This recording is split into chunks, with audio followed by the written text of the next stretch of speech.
Hi to all. So today we are going to continue ionization. So what is the need to drug undergo ionization? So without ionization, your unionized form of the drug doesn't have any role. So let's have this conclusion. So the gastrointestinal tract is lined with epithelial cells. Drugs must pass or penetrate through these cells in order to absorb into the circulatory system. Yeah, we know this concept. One particular cellular barrier that may prevent absorption of a given drug in the cell membrane are essentially a lipid bilayer which form a semi-permeable membrane. A pure lipid bilayers are generally permeable only to small unchanged solutes. Okay, here it stands our definition. Hence, whether or not a molecule is ionized will affect its absorption. Since ionic molecules are charged, solubility favors a charged species and permeability favors a neutral species. Some molecules have special exchange proteins and channels to facilitate movement from the lumen into the circulation.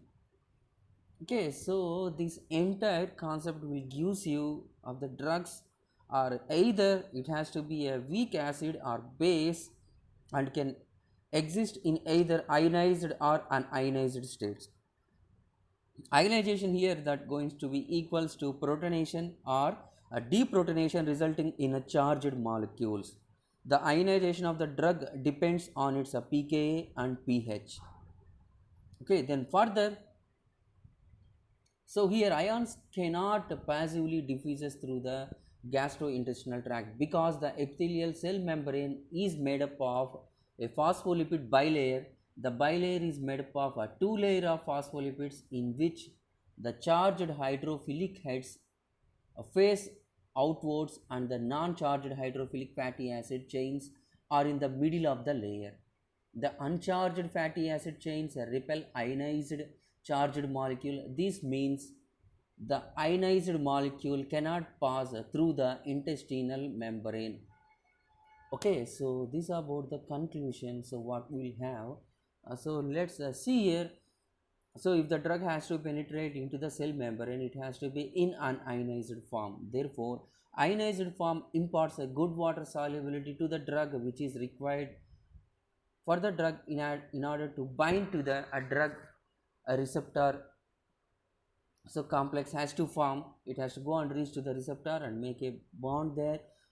So this is a temporary bond, then it has to leads to the action there, initiating of the action. Unionized form helps the drugs to cross the cell membrane. Okay, so we have the examples now. So let's see, the barbiturate acid is an inactive form.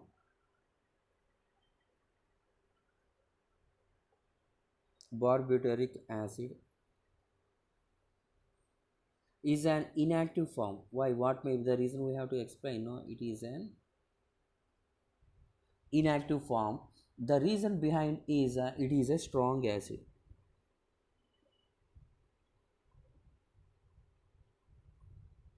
Due to its strong acidity nature, it's inactive. Now we have to transform this molecule by modification, structural modification, by the insertion of two substituents at fifth position. Therefore 5 comma 5 di substituted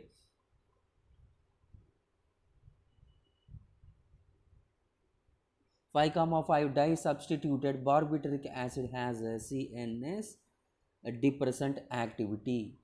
So because of its weak acidity nature, it's going to show, so it's going to show CNS depressant activity.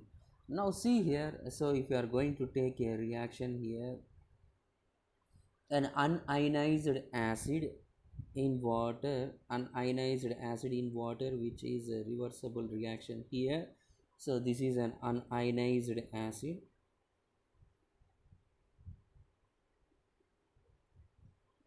So this unionized acid in reversible, we are going to generate here a conjugate acid.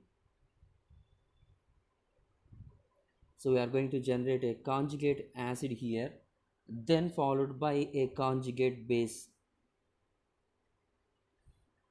Similarly, for ionized form of drugs, how it has to be in water. So ionized form of the drug, which is a reversible reaction here, that going to give a conjugate acid, then a conjugate base here. Okay, so according to Henderson-Hasselbalch reaction, so from the above equation for acids, so for acids, how he given that pH minus pKa, that almost equals to log ionized log ionized by unionized form of the drugs, ionized form of the drugs by unionized form of the drugs. This is for the acids. For the base, the pH minus pKa equals to log unionized by ionized form of the drugs. Okay, ionized form of the drugs. So this overall expression in relation with percentage of ionized, that equals to 100, so divided by the equation stands for 1 plus 10 to the power of pH into pKa. Okay, so this about the overall expression that given to you. So then when an acid or base is a 50% ionized, what about the pH? When an acid, otherwise base, said to be undergo ionization 50%, now the pH almost equals to the pKa. So now we are going to see one of the example here. We are going to take an aspirin is a weak acid. Okay, the solution of a weak acid, suppose if you are going to take, imagine it is an intestinal fluid. Here the aspirin, now the aspirin here, so which is a weak acid, the pH is equal to minus 1.0. so we'll get a readily absorbed because it is in unionized form, so unionized form, so almost 99% of the drug is absorbed very easily. Now see another example, of phenytoin. So in injection form of phenytoin, antiepileptic drug phenytoin, injection must be adjusted to its pH 12 by sodium hydroxide, sodium phenytoin sodium injections. Okay, to obtain the availability of 99.98% of the drug is going to be ionized form. Okay, so next, if you are going to see ophthalmic solution tropicamide here, so this tropicamide eye drops, an anticholinergic drug, has a pKa of 5.2, so pKa of 5.2, and the drug has to be buffered to pH, to the pH of 4 to obtain more than 90% of the drug ionization, in order to achieve 90% of the drug ionization. So let's come the importance of ionization here. So if you see ionization, so it is a weak acid at acid pH, more lipid soluble because it is uncharged. The uncharged form more readily passes through the biological membrane. So carboxylates, so by the protonation gives rise to carboxylate groups. Weak base at alkaline pH more lipid soluble because it is uncharged. The uncharged form more readily passes through the biological membrane. We have the amine groups. Okay, so ammonia. So these are the things we are going to see here. Now comes for the redox potential. What it stands for, the redox potential, what it's going to give here. So the redox potential here, it going to explain. So we know that the cytochrome P450, so the drugs has to go and it has to pass the first pass metabolism by the involvement of enzyme cytochrome P450.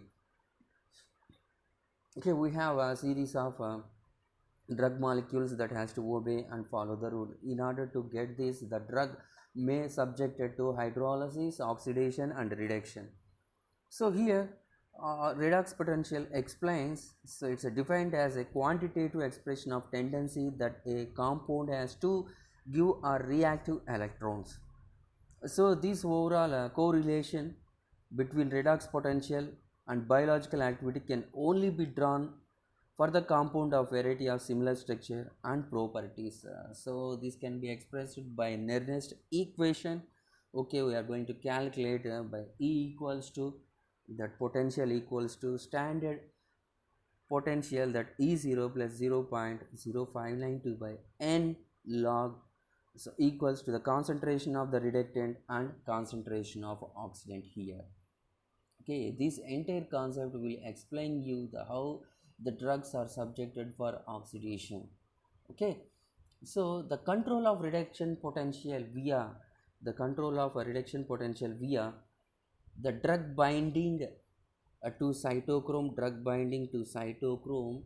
P3A4.